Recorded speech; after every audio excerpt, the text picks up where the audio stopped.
하나님께서 우리에게 주시는 말씀, 신약 성경 베드로후서 2장 4절에서 10절 상반절까지입니다. 베드로후서 2장 4절에서 10절 상반절까지 말씀, 하나님의 말씀 봉독할 때 여러분 경청하십시오.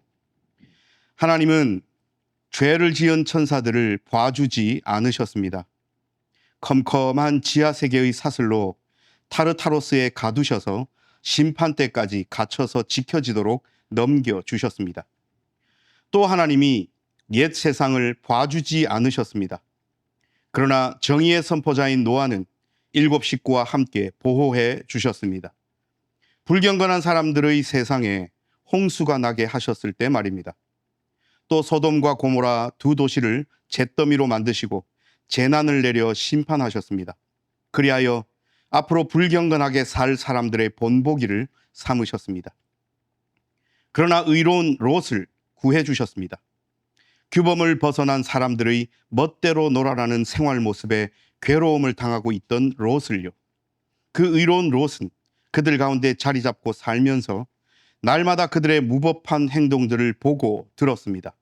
그러면서 그는 자신의 의로운 영혼을 괴롭게 하고 있었던 것입니다. 주님은 알고 계십니다. 경건한 사람들을 유혹에서 건져내시고 불의한 사람들은 벌하셔서 심판의 날까지 가두어 지키실 방법을 말입니다.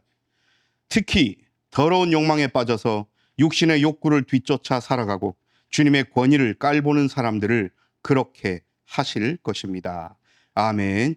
이 말씀을 통하여 은혜 주실 줄 믿습니다. 아멘. 할렐루야. 아멘. 오늘 오래간만에 신약 성경 저 뒷부분에 있는 베드로 후서 말씀 함께 읽었습니다.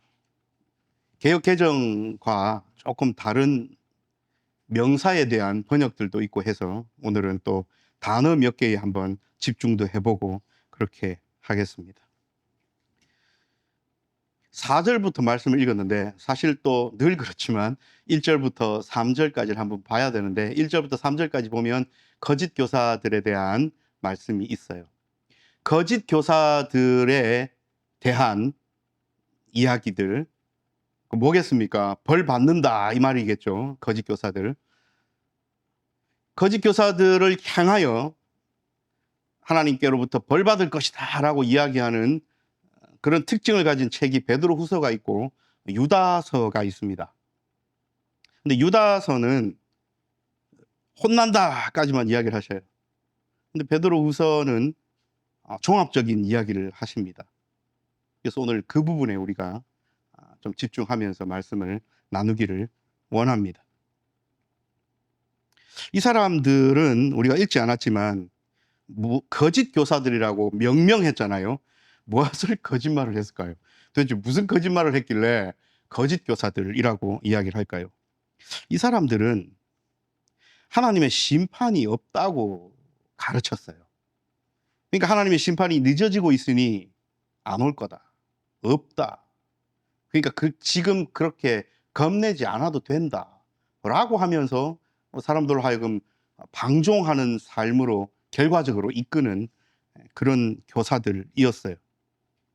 오늘 베드로 선생님은 베드로 후서를 통해서 그렇게 가르치는, 즉 하나님의 심판은 없다, 하나님의 심판이 있다는 것은 거짓이다 라고 가르치는 그 교사들의 말이 거짓임을 오늘 우리에게 강조하고 있습니다. 막 꼬여 있죠.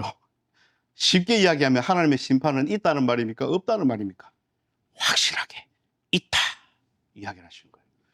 여기까지 들으면 조금 겁이 납니다. 하나님의 심판, 나는 과연 그 심판대 앞에서 잘 통과할 수 있겠는가, 이런 생각도 좀 들고 여러 가지 생각들이 있겠죠. 그러면서 이제 4절부터 그에 대한 이야기를 구체적으로 이야기를 하십니다. 하나님의 심판이 있다는 것에 대한 구체적인 이야기가 오늘 우리가 읽은 4절부터 시작됩니다. 크게 예를 3개로 들죠. 하나는 죄 지은 천사들에 관한 예, 두 번째는 홍수의 이야기, 세 번째는 소돔과 고모라에 대한 이야기. 하나님은 죄를 지은 천사들을 봐주지 않으셨습니다.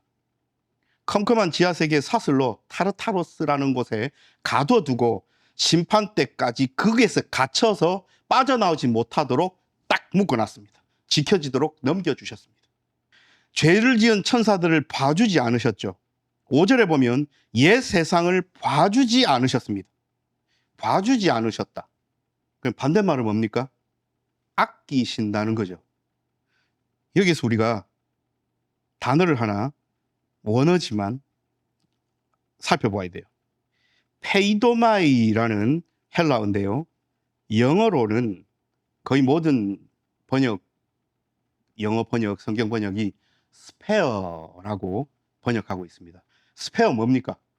우리가 가장 쉽게 아는 거 스페어 타이어. 예. 유사시를 대비하여 남겨놨다는 거예요.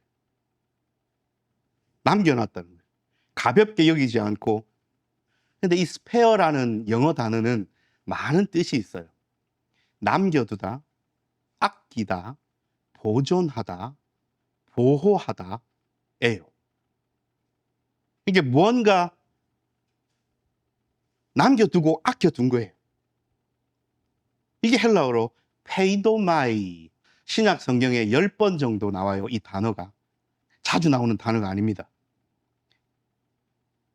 페이도마이는 아낀다는 말이에요. 남겨둔다는 거예요. 스페어 한다는 거예요. 근데 그것에 대한 부정으로서 그러지 않는다는 거예요. 누구를요? 죄 지은 천사들을, 홍수 때 악한 사람들을, 소돔과 고모라를 하나님이 좋아서 보호하고 보존하시려고 남겨두고 아껴두고 한쪽으로 한켠에 이렇게 갖고 계시지 않고 버린단 말입니다. 여러분, 이게 심판이에요. 그러지 않으신다는 것이 아니고 그렇게 하신다는 거예요. 4절에 하나님은 죄를 지은 천사들을 봐주지 않으셨습니다. 페이도마이 하지 않으십니다. 스페어 하지 않으십니다. 아끼지 않으십니다. 봐주지 않으십니다. 용서하지 않으십니다. 이에요. 그래서 컴컴한 지하세계에 사슬로 타르타로스에 가두신다. 개역개정에는 그냥 지옥에 가둔다 되어 있어요. 타르타로스라는 아주 독특한 이런 단어를 쓰고 있어요. 그게 그대로 지금 써놨습니다. 심판 때까지 갇혀서 지켜지도록 넘겨주셨습니다. 설교 시간에 위경에 대한, 외경도 아니고, 여러분 외경은 우리 개신교에는 66권의 책이 있지만 가톨릭에 가면 조금 더 구약 성경 책이 많죠. 우리에게는 없지만 가톨릭에는 있는 그 책들은 외경이라고 부릅니다. 성경인데 우리 개신교 바깥에 있다 해서 그래서 좋은 책들이에요. 한번 읽어 봄직도 하고. 그런데 위경이라는 게 있어요. 위자는 가짜라는 겁니다. 그래서 근거도 없고 누가 썼는지 이게 조금 의심도 가고 학문적으로나 신학적으로나 좀 하여튼 위경이라고 이야기했는데 그 위경에 대한 얘기를 설교 시간에 하는 것이 어울리지 않을 수도 있지만 이 4절 말씀을 해석하고 설명하기 위해서는 위경에 대한 이야기가 꼭 필요해요. 제2 유대 성전기, 그러니까 예수님 시절입니다. 2000년 전이죠. 그 당시 살았던 유대 사람들은 창세기 6장을 어떻게 이해하고 있었냐면 창세기 6장이 뭐가 나옵니까? 하나님의 아들들이 사람의 딸들이 예뻐가지고 사람의 딸들을 취하여 아들을 낳았는데 그들이 덩치가 크고 거인이고 장군이었던 네피림이다. 이런 내용 기억나십니까? 그 하나님의 아들들을 천사라고 인식하고 있었어요. 지금의 해석과는, 지금은 여러 다양한 해석들이 있는데 그 당시에 그랬단 말입니다. 그 당시에 그렇게 사람들이 인식했던 이유와 근거가 뭐냐면 에녹서라는 위경이 있는데 그 에녹서라는 위경, 2000년 전에도 있었단 말이죠. 그 책에 보면 이 얘기가 나와요. 그래서 하나님의 아들들이 천사들이었는데 감시자들이었다. Watchers. 보는 사람. 그러니까 인간들이 어떻게 살아가나 하나님께부터 임무를 받고 이 땅에 내려온 감시자들이 타락하고 죄지어서 그들이 하나님께로부터 파송받아 인간을 감시하라고 보냄을 받았는데 인간 세계에 와가지고 어떻게 했다고요? 인간에게 죄를 가르치고 인간을 타락하게 하고 인간을 물들게 하고 이렇게 했다는 거예요. 그럼 이 천사들은 죄를 지은 천사들이죠. 이 천사들을 하나님께서 용서하지 않으시고 아끼지 않으시고 봐주지 않으시고 잡아다가 쇠사슬에 묶어서 타로스에다가 심판 때까지 묶어두셨다. 그래서 벌 받으려고 지금 준비 중이다 라는 이야기가 위경 에녹서에 있던 예수님 당시 거의 모든 유대인들이 그렇게 인식하고 있었던 이야기였어요. 다시 말하면 그 이야기를 강조해서 그것이 참이다 그러다 그 위경인 에녹스가 맞다 안 맞다 지금 베드로 선생님이 그 말을 하시고자 하는 것이 아니라 내가 뭐라고 이야기를 해야 하나님의 심판이 반드시 있으리라는 것을 강조해서 이 사람들에게 전할 수 있을까, 이해시킬 수 있을까 라고 예를 들다 보니 그 당시 사람들은 다 알고 있던 죄지은 천사들, 타락한 천사들 이야기 이해되시죠? 를 예를 들었고 또 다 알고 있는 홍수 때의 노아 할아버지 이야기, 또 다 알고 있는 소돔과 고모라 때의 롯 아저씨 이야기를 들어서 지금 예를 들어주고 있는 거예요.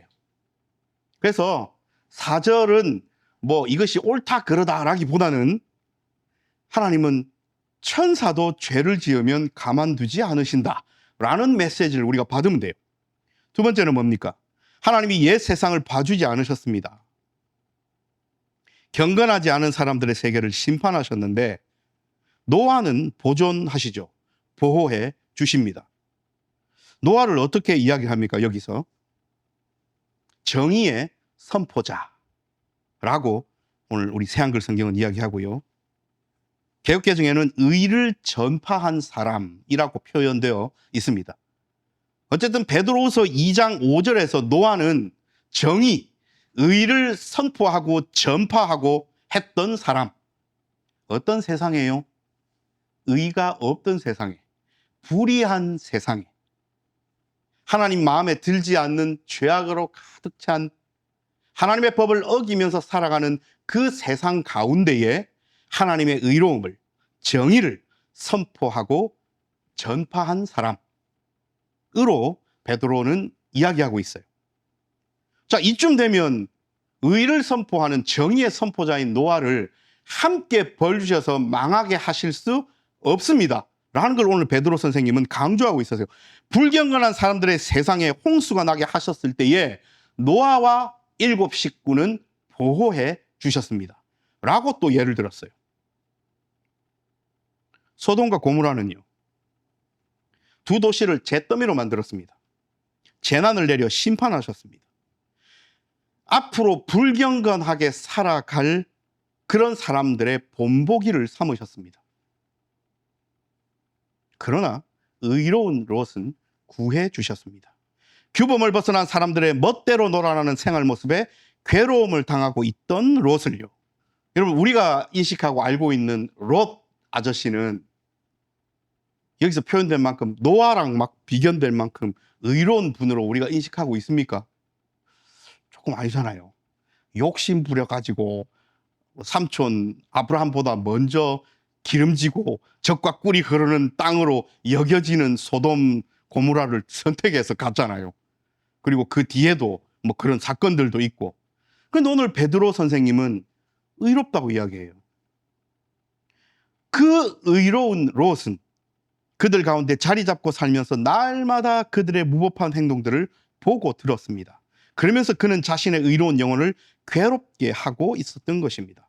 겁도 많고 욕심도 많고 연약하고 타협도 좀 하고 창세기에 의하면 그런 인물됨을 갖고 있지만 그 마음의 중심만큼은, 그 마음의 방향만큼은 하나님을 향하고 있던 사람인데, 자기가 선택하여 들어와서 살고 있는 소돔과 고모라 땅에는 하나님을 향하여 방향성을 갖고 살아가는 자기의 삶에는 전혀 도움이 되지 못하고 오히려 이 마음이 계속 괴로워지는 상황 속에 처하게 되었다를 오늘 표현하고 있습니다.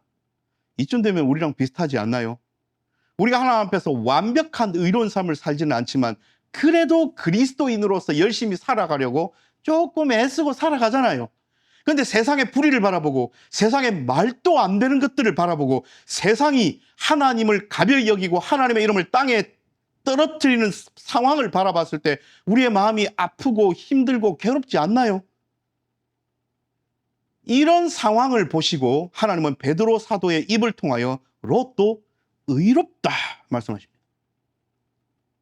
롯은 연약하고 타협하던 사람이었지만 그 마음의 중심과 방향이 하나님을 향해 있었기에 하나님과 반대되는 길을 가고 하나님을 거부하고 하나님을 무시하고 방종하며 자기 멋대로 놀아나고 무법하게 살아가는 사람들의 삶을 바라보면서 괴로웠습니다. 결과는 뭡니까? 소돔과 고모라 두 도시가 잿더미가 되는데 하나님은 그 의로운 롯을 구해 주셨습니다. 그러면서 9절에서 종합을 해요. 하나님은 불의한 사람들은 벌하셔서 심판의 날까지 가두어 지키시는데 그 속에서 경건하게 살아가는 의로운 사람들을 같이 망하게끔 두지 않으시고 끌어주시고 구해주시고 인도해 주신다. 하나님은 그렇게 하신다. 그런 방법을 알고 계신다. 라고 이야기를 해요. 오늘 4절에서 10절까지 말씀의 주제가 이겁니다. 불의한 사람들의 특징은요, 더러운 욕망에 빠지고 육신의 욕구를 뒤쫓아가고 주님의 권위를 깔보는 사람들입니다. 세상을 한번 바라보십시오. 각계각층의 사람들이 이렇게 살아갑니다. 자기 욕심에 이끌리고 다른 사람들을 아끼지 않으며 사람도 아끼지 않는데 어떻게 눈에 보이지 않는 하나님을 아끼고 경외할 수 있습니까? 자기 멋대로 놀아나고 살아가요. 이런 세상 속에서 하나님을 향하여 살아가는 주의 백성들을 하나님께서는 구하신다는 거예요. 건져내신다는 거예요. 그래서 여러분, 하나님의 심판에는 구별이 있습니다. 불경건한 자들, 10절 상반절에 이야기하는 더러운 욕망에 빠지고 육신의 욕구를 쫓고 하나님의 주님의 권위를 깔보는 사람들은 심판받습니다. 오늘 사도 베드로를 통하여 심판받을 이런 대상들의 세 예가 주어졌지요. 죄지은 천사들, 불의를 행하던 홍수시대 노아와 가족을 제외한 사람들, 롯을 제외한 소돔과 고모라, 그들은 심판을 받았습니까? 받지 않았습니까? 오늘 사도 베드로 선생님은 이걸 이야기하시는 거예요. 우리의 이 시대에 그렇게 불경건하게 살아가고 불법을 행하는 자들은 어떻게 하시겠냐고 우리에게 물으시는 거예요. 그러니까 하나님께서 앞에 하셨던 하나님의 그 역사하심을 우리는 이 말씀을 통하여 받았으니 아하, 좀 무서운 거예요. 그 얘기를 하고 계십니다. 자, 세상을 향하는 이런 선포를 하시잖아요. 그러므로 불경건하고 불의한 삶, 주님의 권위를 깔보는 삶을 살아서는 안 됨을 우리에게 알려주시는데, 그건 세상을 향한 선포고요. 말씀 듣고 있는 우리는요, 어떻습니까? 엄청 큰 위로를 받게 되지요. 오늘 베드로 선생님은 이런 약속을 우리에게 주시는 거예요. 하나님은 베드로의 입을 빌어 우리에게 이렇게 약속하시는 거예요. 경건한 사람, 하나님을 향하여 마음의 방향이 주어진 사람, 그리스도의 십자가 앞에 살아가는 사람들에게는 전혀 시험이 없다, 시련이 없다, 폭풍우가 없다, 어려움이 없다가 아니라는 겁니다. 여러분, 노아 할아버지는 불의한 세상 속에서 살아갔어요. 600년을. 살아갔기에 그 불의한 세상을 향하여 정의를 선포했습니다. 롯은요, 혼자 뚝 떨어져 가지고 자기 혼자 행복한 하나님 앞에서의 삶을 산 것이 아니라 불법을 행하고 불경한 사람들에게 둘러싸여 가지고 늘 그 영혼의 괴로움을 경험하며 살았습니다. 마음이 아팠어요. 그래서 하나님께서 사도 베드로의 입을 통하여 오늘 우리에게 주시는 약속은 시련 속에서도 그 사람의 믿음과 구원을 지키신다는 약속이지, 경건한 사람들은 전혀 시련과 시험과 폭풍우 가운데 살지 않게 해주겠다는 약속이 아닙니다. 그래서 오늘 그림을 보십시오. 무서운 폭풍우 가운데 등대가 하나 있고 거기에서 빛을 비춰요. 여러분, 등대가 없다면 무서운 폭풍 가운데 주어졌을 때 이리 떠밀리고 저리 떠밀릴 때 우리에게 남는 것은 뭡니까? 두려움밖에 없어요. 무서워요. 힘들어요. 어디로 가야 될지 몰라요. 빨리 육지가 나와서 이 힘든 풍랑 속에서 벗어나고 싶은데 배 타고 풍랑을 만나면 나는 힘이 없기 때문에 떠밀립니다. 상상을 한번 해보십시오. 얼마나 밤에 무서울 건지. 그리고 아무것도 안 보여요. 그런데 저 멀리 등대가 보이고 거기서 빛이 비칩니다. 여러 가지 의미가 있지요. 일단은 그 빛을 따라가면 됩니다. 그 빛을 따라가면 반드시 뭐가 있어요? 육지가 있어요. 그리고 그 빛이 내 눈에 보였다는 것은 육지가 전혀 가까이 있지 않은 망망대해가 아니라 육지가 가까이 있어서 한번 해볼 법한 가까움에 있다는 안도의 한숨도 쉴 수 있지요. 그래서 이제는 목표가 생긴 거예요. 방향성이 설정된 거예요. 그럼에도 불구하고 여전히 바람의 파도에 내 배는 흔들리고 내 가슴은 철렁철렁 내려앉고 위협을 느끼고 있어요. 그렇지만 열심히 노를 저어 그 등대 빛을 향하여 나아가면 결국에는 우리에게 뭐가 주어집니까? 육지가 주어지고 가나안이 주어지고 하나님의 품이 주어진다는 거예요. 그러므로 하나님의 구원은, 하나님의 품은, 하나님의 빛은, 하나님의 거룩하심은, 하나님의 구별하심은, 하나님의 건져주심은, 하나님의 페이도마이는, 하나님의 스페어는, 하나님의 아끼심은, 하나님의 보존하심은 우리에게 이미 주어졌습니다. 우리가 이것을 인식해야 합니다. 그래서 오늘 제목을 거룩, 거룩, 거룩이라고 지었어요. 하나님은 이 불의하고 불경건하고 주님의 권위를 깔보는 세상 속에서 누가 믿음 가운데 살아가는가? 누가 하나님을 향하여 방향성을 제대로 잡고 있는가? 누가 노아처럼 정의를 선포하고 사는가? 누가 롯처럼 괴로움 속에서도 하나님을 향한 방향성을 잃지 않아 의롭다고 인정받는가를 바라보시고 구원해 주시고 붙들어 주십니다. 사랑하는 여러분, 심판은 있습니다. 동시에 사랑하는 여러분, 구원하심이 있습니다. 모호하면 안 돼요. 잘 모르면 안 돼요. 모호하게 모두를 구원하신다거나 모호하게 모두를 심판하신다거나 혹은 구원받고 의롭다 칭함을 알지만, 머리로 알지만 그것이 제대로 인식되지 않아서 내가 하나님의 마지막 심판대 앞에 섰을 때 나는 과연 저것을 통과할 수 있을라나 하고 불안에 떨 필요도 없어요. 주님은 알고 계십니다. 경건한 사람들을 유혹에서 건져내시고 불의한 사람들은 벌하셔서 심판의 날까지 가두어 지키실 방법을 말입니다. 우리가 이것을 잘 알고 인식하고 있다면 우리의 일상의 삶의 발걸음은 더욱 힘이 납니다. 우리의 존재로적 가치가 예수 그리스도의 십자가 앞에서 엄청나게 귀한 존재로 바뀌는 인식이 우리에게 있어져요. 예수를 믿는다 하면서, 교회를 다닌다 하면서, 그리스도인이라 하면서 이런 믿음 없이 불안에 떨고 살아간다? 그것은 믿음이 없는 겁니다. 그것은 정의를 선포하는 삶도 아니고 괴로워하면서 하나님의 의로움을 바라는 삶도 아닙니다. 하나님은 죄 지은 천사조차도 벌하시는 하나님임을 우리가 알기에, 경외하는 동시에 하나님께서 내게 주신 그 구원의 손길을 알기에 또한 기뻐하고 감사하면서 살아갈 줄 아는 삶, 그것이 진짜 종말론적 삶이요, 진짜 소망과 희망 가운데 살아가는 삶임을 잊지 마십시다.